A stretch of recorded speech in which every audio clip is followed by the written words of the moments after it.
tal? ¿Cómo están? Bienvenidos a nuestro canal del ABC de tu dinero. En estos días surge un término que quizás estamos desacostumbrados a conjugar, ¿no? Un verbo, el verbo competir. Y el verbo competir en este caso se traslada a una puja de intereses, alguna batalla comercial, si quieres llamar así, entre dos bloques muy importantes. Por un lado, Mercado Libre, a través de su esquema de billetera digital, Mercado Pago, y los bancos con su billetera Modo.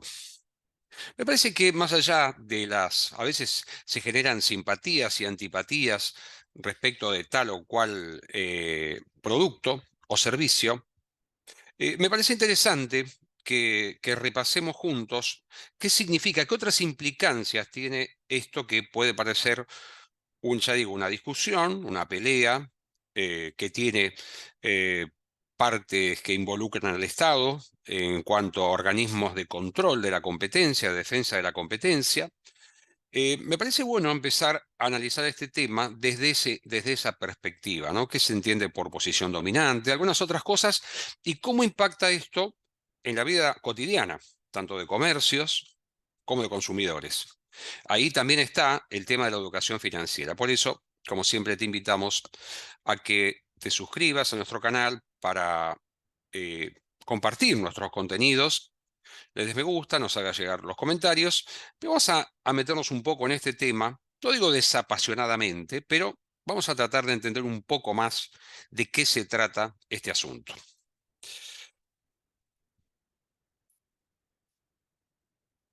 Como decimos, esto es una puja comercial entre dos grandes jugadores, ¿no? Por un lado vamos a ver que hay una billetera que es Modo, una billetera que la integran una asociación de bancos, 36 bancos, y del otro lado Mercado Libre a través de Mercado Pago. Se ha hablado mucho de esto, quizá Mercado Pago muy identificado con el tema del código QR, creo que es una parte esencial, pero vamos a ver que hay otras patas del negocio financiero que no podemos desconocer, ¿no? Quizá hoy la puja está enfocada en esto, pero ha pasado agua bajo el puente. Básicamente, en los últimos, yo diría 5, 10 años, pero en los últimos 5, fundamentalmente, en donde la intensidad de la competencia de los servicios financieros entre lo que es el universo fintech y el gran operador en ese mercado, que es Mercado Libre, y las entidades financieras reguladas por el Banco Central. Un poco de historia y competencia, de vuelta, competencia. Hoy el Banco Central, que es el organismo que regula a los bancos y también a lo que llaman las procesadoras de servicios de pago, PSP, ¿sí? Eh, este es un mecanismo de regulación que obviamente no asimila a un banco con una procesadora de servicios de pago, que sabemos que en la práctica son prestadoras de otros servicios aparte de servicios de pago. ¿Sí? Hay un argumento que estuvo vigente en su momento y que obligó a las billeteras digitales a separar los fondos que los usuarios de esos servicios de las billeteras mantenían en esas cuentas virtuales, para evitar que algo que es exclusivo de las entidades financieras, de los bancos, que es el fenómeno de intermediación financiera. Es decir, solamente los bancos están habilitados a realizar intermediación financiera, que significa ni más ni menos que tomar depósitos y ese dinero prestarlo a terceros. Bancos, particulares, empresas, quien fuere. Pero el fenómeno de intermediación está restringido, con mucha normativa, con muchas exigencias, por ejemplo, con un seguro de garantía de los depósitos, a las entidades financieras. No así una billetera digital. ¿Sí? No entra en este juego. ¿Por qué? Porque no hace intermediación. ¿Sí? Por lo tanto, si el día de mañana otorga créditos, ¿sí?, a los usuarios de sus billeteras digitales, ese dinero no provendrá del dinero de otros clientes que están con saldos a favor en su billetera digital. ¿Sí? Así que este tema de establecer la existencia de intermediación o no fue parte de la discusión, ¿no? Es decir, ¿qué dinero se prestaba? Bueno, entonces se buscó separar obligación de depositar en una cuenta determinada el dinero, ¿no? Para no contaminar la escena financiera. Las regulaciones en general han ido tendiendo a nivelar la cancha, es decir, a establecer obligaciones similares, en algunos casos idénticas, tanto a billeteras digitales como a entidades financieras. ¿Eh? Hemos mencionado nosotros varias de ellas, por ejemplo, las obligaciones de información, ¿sí? Montos, transacciones, saldos que uno tiene, tanto en una cuenta bancaria, que realiza con una tarjeta de crédito o con una billetera digital. Y quizás el punto más visible de todo esto tiene que ver con el tema del código QR interoperable. Vamos a ver qué significa este asunto. El código QR fue creado no hace tanto, allá por 1994, por un ingeniero japonés con otro propósito, propósitos destinados a la industria, ¿sí? Y que termina, como muchas cosas, como puede ser el tema de blockchain también, con utilizaciones distintas, diferentes, ¿sí? Como son, en este caso, la posibilidad de facilitar y agilizar transacciones comerciales. ¿Sí? Hoy sabemos que vamos a un museo y queremos informarnos de cuál es el circuito o ver un cuadro o una escultura y queremos verla. Y bueno, vemos el código QR y nos informamos de eso. ¿Sí? Vemos un menú en un restaurante. Pero el eje central es el tema del comercio. Y en Latinoamérica, ¿sí? Allá por 2018 aproximadamente, ¿sí? Mercado Pago, ¿sí? Es el que irrumpe, instala este tema, ¿sí? Instala y tiene podemos decir, una especie de monopolio natural, ¿no? Entonces, era común entender que el código QR era sinónimo de Mercado Pago, sinónimo exclusivo de Mercado Pago. Y había restricciones notorias a usarlo si no tenías la billetera de Mercado Pago.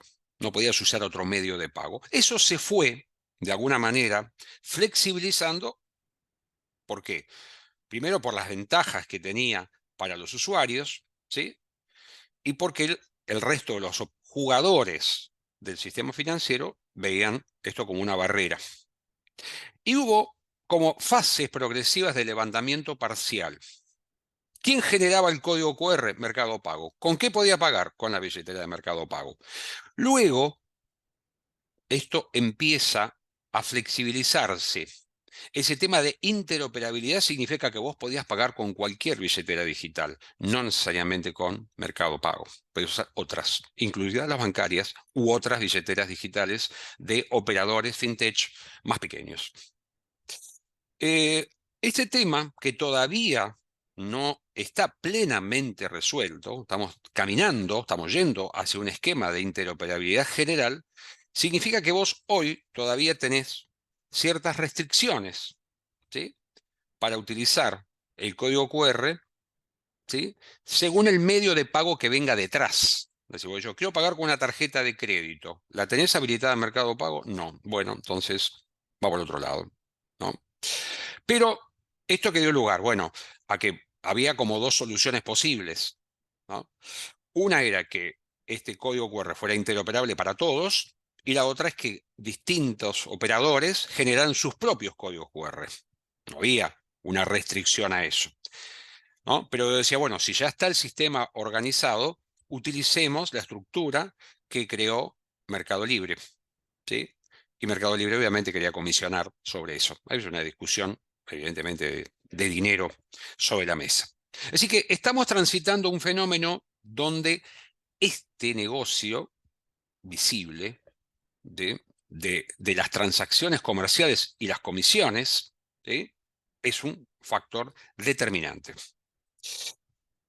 Ahora, se habla de posición dominante.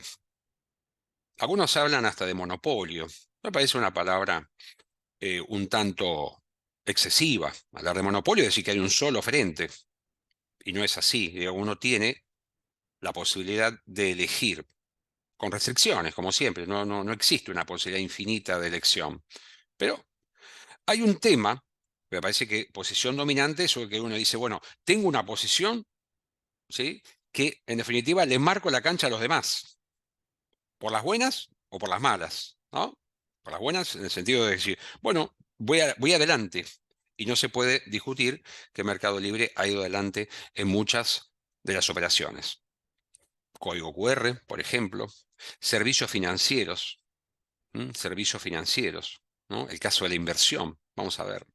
Hoy, servicios financieros, ya no, cuando hablamos de servicios financieros, no tenemos que decir que es un sinónimo de bancos. Es decir, no son los bancos los proveedores exclusivos de servicios financieros, ¿sí? Y cuando hablamos de servicios financieros, hablamos en general, desde la utilización de medios de pago, el otorgamiento de créditos, la posibilidad de realizar inversiones, ¿sí? El universo es amplio. ¿Bajo las mismas reglas? No. Aclaro, no.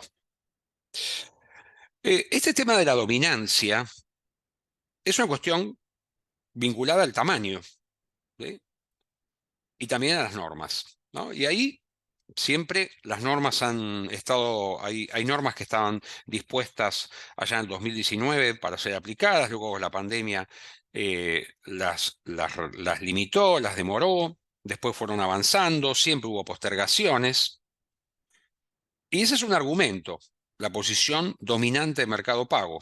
Y por el otro lado, el argumento de Mercado Pago es ¿qué pasa con los bancos en cuanto a un proceso de cartelización? Es decir, ponerse de acuerdo los que deberían competir o si son efectivamente agrupamientos o alianzas amigables, cooperativas, si queremos llamar entre sí. Son factores distintos, ¿no? La cartelización implica acuerdos para repartirse el mercado y no pelearse. ¿Mm? Así que uno tiene que ir formando su opinión, pero me parece descartar el concepto de un monopolio. Desde el lado del consumidor, tenemos que recordar que, por ejemplo, el hecho de remunerar, ¿sí?, los saldos mantenidos en las cuentas virtuales ha sido un cambio radical en mecanismos de ahorro, ¿sí?, versus el rendimiento que otorgan las cajas de ahorro tradicionales, ¿no? Procesos automáticos de derivación de fondos a un fondo común de inversión, ¿sí? El gran generador de suscripciones de fondos comunes de inversión en la Argentina, del Fondo Común de Inversión, es Mercado Pago, ¿sí? Es decir, en eso es algo revolucionario, después también imitado por otras billeteras digitales. Un dato que no podemos desconocer es el tema de la informalidad. Y acá todavía la cancha no está del todo nivelada. ¿Por qué? Porque hay ciertas prestaciones que están más centradas en los bancos y que todavía las billeteras no pueden acceder. Pero la informalidad pesa, ¿sí? La informalidad pesa. Y las billeteras digitales, de alguna forma, respondieron y acercaron servicios financieros que que las entidades bancarias no lo hacían. Se avanza, por ejemplo, si uno recuerda la pandemia y el IFE, y no se podía cobrar si no era a través de entidades financieras, un lío, ¿no? No se permitió a las billeteras digitales, luego sí. Y hoy se pueden cobrar asignaciones familiares, prestaciones sociales pagadas por ANSES a través de cuentas virtuales. Y luego viene el otro tema, que es el cierre, si querés llamar así, en un mundo donde las promociones y los descuentos son extremadamente valorados y son un pilar central a la hora de decidir dónde, cuándo y con qué pagar, ¿sí? Bueno, este tema también está. Digamos, el consumidor no es un espectador pasivo. El consumidor tiene que comprender cuál es su posición. Así que me parece que es este tema no para mirarlo con frialdad, si queremos llamar así, frialdad o desdén.